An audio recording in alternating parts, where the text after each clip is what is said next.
राम राम जी सबको। रथ जगह का नाम आप सभी ने सुना होगा। ये शादी ब्याह से कुछ दिन पहले की रस्में होती हैं। रथ जगह जो होता है उन्हीं में से एक है। तो पहले के तो बड़े बूढ़ों को सब कुछ पता होता था कि क्या क्या करना होता है, कैसे कैसे हमारे रीति रिवाज होते हैं। पर अब सब लोग, क्योंकि बहुत बिल्कुल लेडीज़ भी आजकल वर्किंग होती हैं, तो उनको नहीं भी पता होता। यदि किसी के घर में बड़े बूढ़े ना हो, ना कोई बताने वाला हो, तो हमें थोड़ी सी दिक्कत का सामना करना पड़ता है। तो मेरे पास एक ये मेरी दादी सास का बताया हुआ तरीका है जो मैं आज आप लोगों के साथ सबके साथ शेयर करने वाली हूँ। तो जो रत जगह होता है ये लड़के या लड़की के ब्याह में बान से पहले दिन रखा जाता है। रत जगह, ठीक है। दिन में थोड़े से चावल, जो सफ़ेद चावल हमारे घरों में आम होते हैं, उस थोड़े से चावल लेके उसको मिक्सी में डाल के और थोड़ा सा अपना हल्दी आधा चम्मच के करीब ले लो उसमें, और थोड़ा सा पानी डाल के उसका एक पेस्ट सा तैयार कर लो मिक्सी के अंदर, ठीक है। फिर दीवार पर हम लोग जैसे गेरू वगैरह, गेरू आपको पता ही होगा, हार्डवेयर की दुकान से मिल जाता है।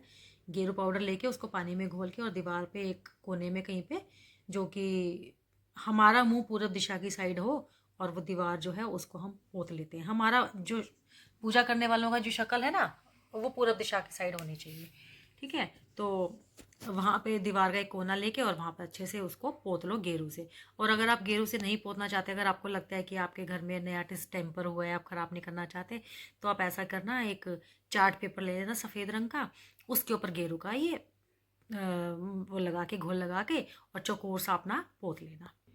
फिर क्या है, जैसे वो सूख गया ना अपना, एक हमारे पास एक बेस सा तैयार हो गया, तो उसके ऊपर क्या करते हैं कि ये जो चावल और हल्दी का घोल हमने तैयार किया है ना, उसके ऊपर घर की जो बहन बेटियां होती हैं, या तो कोई ननद है घर की, है ना, चाहे ब्याही हुई हो, चाहे अनमेरिड हो, या फिर अगर ननद नहीं है या दूर है किसी कारणवश नहीं आ पाई, तो आपके घर की जो बेटियां होती हैं वो भी चाहे ब्याही हुई हो चाहे अनमेरिड हो, तो उसके राइट हैंड का जो है वो थापा उसमें डिप करके घोल के अंदर, और वो इस गेरू वाली जगह पर थापा दिलवाते हैं, ठीक है। तो जब थापा एक बार दिलवा दिया तो उसके ऊपर फिर हम 7 घेरे बनाते हैं। जैसे कोई भी वो ले लो, क्या कहते हैं, टूथपिक सी ले लो, उसके ऊपर 7 घेरे बना दो। मैं आपको बताती हूँ कैसे। देखो इस प्रकार से ना आप ये 7 घेरे बना लो, ठीक है। अच्छा, अब ये जब ये घेरे तैयार हो गए तो घेरों के ऊपर मेहंदी और रोली से हम मतलब टीका करते हैं मेहंदी का और रोली का, और बिंदिया लगा दो उन सब के ऊपर ना, मतलब मेहंदी और रोली की बिंदिया लगा दो।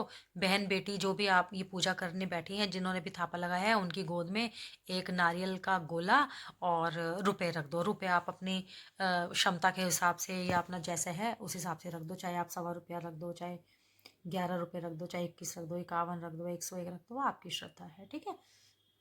बस ये ध्यान रखना है कि जो थापा रखने वाली जो है ना, उसका जो मुंह है वो पूरब दिशा की तरफ होना चाहिए।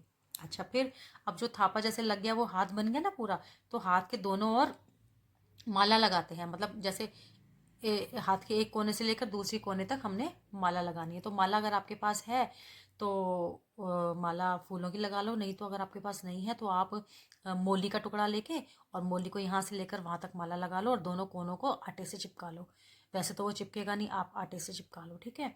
और जो हथेली का जो बीचों बीच है ना, जहाँ पर हमने 7 घेरे बनाए हैं, जो थापे का हथेली है छपी हुई, उसके बिल्कुल बीचों बीच आटे से ही आप चांदी का रुपया चिपका दो, और चांदी के रुपये की भी आप फिर पूजा करो, रोली और हल्दी और मेहंदी लगाकर और अपना अक्षत लगाकर, यानी चावल लगाकर आप पूजा करो। अच्छा, थापे के आगे आपको 4 बर्तन रखने हैं। एक बर्तन में मैदा, एक में बेसन, एक में चावल, और एक में साबुत मूंग। वैसे तो 1.25 किलो रखते हैं, पर अगर आपने 1.25 किलो नहीं रखना तो कम से कम एक एक गिलास तो आप रखो ही रखो, ठीक है। उसके ऊपर एक लाल रंग का ब्लाउज पीस भी रखो, और आरती की थाली में आटे का 4 मुंह का दीपक जलाकर, दीपक रखो, रोली चावल राई मोली रखकर फिर उस दीपक को जलाओ। अच्छा, लड़का या लड़की जिसकी भी शादी होनी है उससे आप मेहंदी का थापा लगवाओ, ठीक है। तो ये मेहंदी का थापा आप दोनों हाथों से लगवाओ। जिसकी शादी हो उसके हाथ में चावल देकर सभी देवी देवताओं और पितरों की धोक लगवाओ, और फिर गीत गाओ, मंगल गीत गाओ उस टाइम पे, ठीक है। अगर आपको मंगल गीत आते हैं तो आप मंगल गीत गाओ, नहीं तो विनायक जी का गीत तो आप गाओ ही गाओ, आपको जिस भी भाषा में आता है। गणेश जी महाराज का आह्वान करो, उनका गीत गाओ। और अगर नहीं गीत आता आपको गाना तो आप गणेश जी का ध्यान करके, उनको बोल के, उनसे क्षमा याचना करके कि मेरे को प्रभु आपका आह्वान के लिए गीत नहीं आता, तो आप उनकी आरती गा लो, ठीक है। कोई मन में वहम नहीं रखना कि भाई हमें ये नहीं आता वो नहीं आता, ऐसा कुछ भी नहीं है। अगर आपके भाव सही हैं तो आप आराम से गीत गाकर, भजन गाकर भी उनका आह्वान कर सकते हो, ठीक है। अच्छा, उसके बाद जिसकी शादी हो उसके हाथ में चावल देकर सभी देवी देवताओं, अच्छा, अब जैसे एक बार ये काम हो गया ना, फिर सुबह 4 बजे उठकर घी का थापा लगवाकर भी भोग लगाते हैं एक बार फिर से, ठीक है। और सुबह के गीत गाते हैं।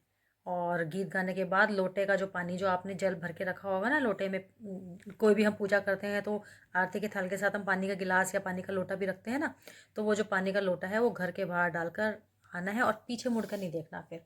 इसके बाद हल्द हाथ और वो बान वगैरह करते हैं हम। और रत जगाए वाले दिन ही मेहंदी की रस्म भी की जाती है। अगर आपको मेरा वीडियो पसंद आए तो चैनल को सब्सक्राइब करना और लाइक करना।